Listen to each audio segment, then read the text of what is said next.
Depuis 15 ans, elle multiplie les prix, elle écrit, elle joue, elle tourne, mais quand va-t-elle s'arrêter? C'est votre invité ce matin, Nico Saliagas. Et maintenant, elle filme, mon cher Bruce, on parle de Sylvie Testu. Bonjour Sylvie. Bonjour. On parle également, et pour entrer dans le vif du sujet, de votre film. Il y a des affiches partout en France. La vie d'une autre, avec Juliette Binoche et Mathieu Kassovitz. À son réveil, une femme ne reconnaît plus rien. Elle ne reconnaît pas l'appartement dans lequel elle vit. Elle ne reconnaît pas un garçonnet qui lui dit « maman » dans la cuisine. Alors, est-ce que c'est juste l'histoire d'une femme amnésique ou est-ce que c'est un saut dans le temps puisqu'elle se réveille 15 ans auparavant, en fait, tout simplement? Ouais, ce serait un saut dans le temps parce que c'est un peu comme si on lui donnait une chance subitement de s'arrêter dans sa vie, d'en faire un constat et de répondre un peu à la question: que penserais de toi, la jeune fille que tu étais, de la femme que tu es devenue aujourd'hui? Et elle, deux petits points, elle dit: ah, ça me plaît pas beaucoup. Oui, en fait, elle reconnaît rien parce qu'elle est presque dans le déni, en fait, tout simplement. Oui, c'est ça, c'est comme si c'est un peu une sorte de rêve collectif. C'est-à-dire, cette question qu'on s'est posée souvent: ah, si je pouvais revenir en arrière, je changerais quoi? Qu'est-ce qui se passe autour de moi? Est-ce que je suis un peu, entre guillemets, raccord avec ce à quoi j'ai rêvé quand j'étais une jeune fille, quoi. Et surtout, elle se réveille très amoureuse de l'homme qu'elle vient de croiser, enfin, Dans son rêve. dans son rêve, de Mathieu Kassovitz. Et en fait, au moment où elle se réveille, c'est la fin de son histoire d'amour. Dans la vraie vie. Oui. Voilà, il est en train de partir et en fait, elle se rend compte qu'elle s'est battue toute sa vie pour la réussir, mais de façon sociale, et qu'elle a raté en fait sa vie de femme. Et elle a 4 jours pour faire en sorte qu'il reste, parce que dans 4 jours, il s'en va. C'est un roman à la base, c'est le roman de Frédéric de Guelt. C'est votre premier long métrage, Sylvie Testu. Ouais. Comment est arrivé le projet? Comment on se dit maintenant, j'y vais et on se jette à l'eau?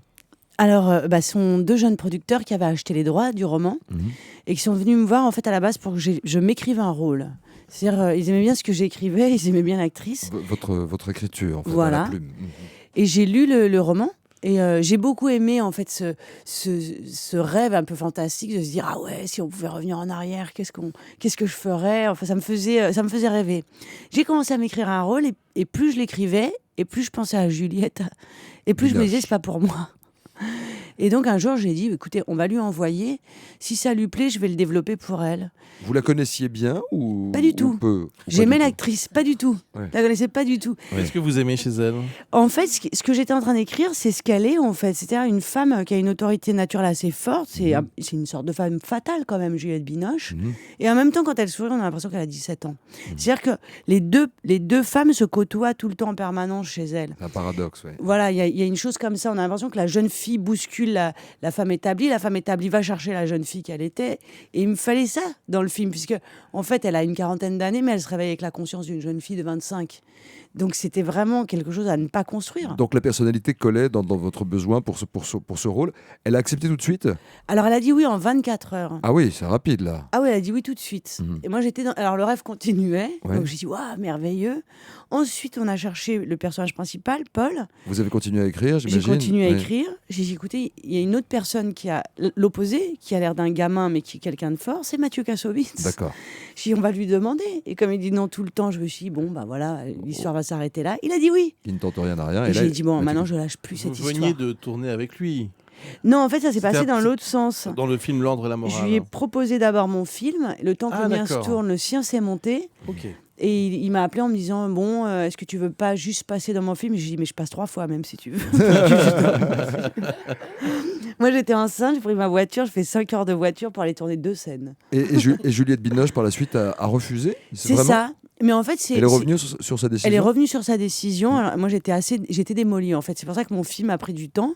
Parce que, en fait, bon, évidemment, donc j'ai envoyé ma première version, puis on discute, on dit, tiens, on va changer les petites choses. Et parfois, voilà, la décision de plaire, c'est la mauvaise. C'est-à-dire que je voulais lui faire plaisir, j'ai transformé. Non. Et en fait, non. Il faut être sûr de ce qu'on défend, en fait. Voilà. Et quand elle a dit non, j'ai dit, je fais pas le film. Et puis ça a pris 1 an. Pour la reconvaincre? Oui, elle a demandé à relire. Ah, vous lâchez pas l'affaire, Sylvie Testu? Ou je la lâche complètement, ou pas. Mais si vous y croyez, vous le défendez jusqu'au bout. Vous lâchez pas le morceau. J'avais pas envie de faire de compromis et de jouer moi dedans, puisque je l'avais pas écrit pour moi au final. Ça m'aurait demandé à moi une construction qui me plaisait pas beaucoup. C'est facile, quand on est derrière la caméra, de diriger un autre comédien, quand on est soi-même comédien, en l'occurrence? Comment vous dirigez? Le premier jour, j'avais envie de mourir tellement j'avais peur. Mais, parce que vous dites, est-ce que je vais y arriver? Est-ce que ce que je vais dire va sortir dans l'ordre? Est-ce que les mots vont pas se mettre à l'envers? Est-ce que je vais pas me mettre à parler une autre langue? Enfin, on sait pas bien. Et en fait, c'est assez simple. C'est-à-dire, les grands acteurs, finalement, sont très humbles. Ils ont l'habitude de ça, de répondre à une attente. Et en fait, c'est eux qui m'aidaient au départ. Et petit à petit, votre histoire, elle prend le pouvoir. Et vous savez ce que vous les voulez. tenez, après vous les tenez. Vous pouvez Enfin, dire je à les Juliette tiens. Binoche... Je ne suis pas persuadée de les tenir, les deux, mais en tout cas, on a eu une collaboration. Par exemple, comment on gère une scène d'amour entre Binoche et Kassovitz, Sylvie Testu? Comment on leur dit C'était assez joli, embrassez-vous, mettez-vous... Comment on fait ça? Alors, c'était écrit dans le scénario. Et ce jour-là, il y avait, c'est vrai... Mathieu Kassovitz, c'était la première fois qu'il faisait une scène comme ça. C'est vrai qu'on l'a jamais vu, Bruce, dans une scène d'amour, Mathieu Kassovitz. C'est vrai. Il était assez tendu. Et avec son caractère de môme, on avait l'impression qu'il avait 9 ans.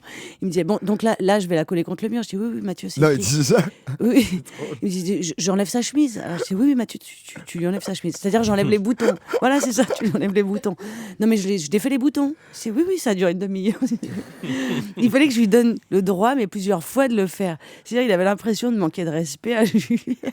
C'est un très joli film, en tous les cas. Vous avez vu la bande-annonce? Ça vous a provoqué quoi, Bruce? La vie d'une autre. Ce qui m'a étonné, au fond, c'est que ce thème du temps qui passe soit un thème qui vous intéresse à ce point. Mais parce qu'il y a une chose qui me taraude beaucoup, alors je sais pas si c'est parce que je suis actrice et que nous on répète la vie, on la magnifie ou on l'abîme, enfin on la tord comme on en a envie. Et on se dit, dans la vie finalement on n'a pas de répète, on la traverse, puis à la fin on fait un constat, on aime ou on n'aime pas. J'aime pas ce principe. Mais ça veut dire que vous n'aimez n'aimez pas vieillir, par exemple? C'est quelque chose. Personne n'aime vieillir, mais enfin que ça vous quelque chose obsède, qui vous. Ouais. Non, j'aime pas en fait que le temps me file entre les doigts, ça m'agace. J'ai l'impression que quand c'est moi qui vis le temps, il va plus vite. J'aime pas ça. J'ai l'impression que les aiguilles vont beaucoup trop vite. Chez moi, une minute fait 15 secondes, ça m'agace. Mais chez nous, à la radio aussi. C'est pareil. Quand c'est bon, on voit pas le temps Mais passer, je crois Julie. que c'est assez universel, ça. Il nous faudrait 4 vies, en fait. On vous a donné envie d'aller voir le film, Julie?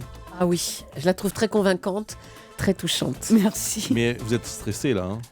Très. Honnêtement. Ça sort la semaine En vrai prochaine, mercredi Ouais, en prochain. vrai. En vrai, Là, stressé, le hein. temps, il est affreux. Là, pour le coup, il est long. Ouais, ça va bien se passer. D'ici mercredi prochain, un film à aller voir, en couple ou pas, avec sa famille ou pas, la vie d'une autre. Oui, j'ai dit une connerie. Pas. Oui, C'est pas je cherchais ma Mais il paraît que sortie. c'est un tic de langage que j'ai moi. Je dis, c'est bien ou pas? Ouais. Tout le monde se moque de Ah bon? moi pour Non, ça. c'est bien. voilà. Non, mais c'est bien. Ça a été ce matin ou pas? Mais ça a été. Bien réveillé ou pas? Bien réveillé ou pas? Je salue tous les auditeurs ou pas. Et on Merci. retient que dans la vraie vie, il faudrait une répétition. Ça, c'est une belle chose. C'est très joli. Merci beaucoup, Sylvie Merci, Testu. Merci, Nico.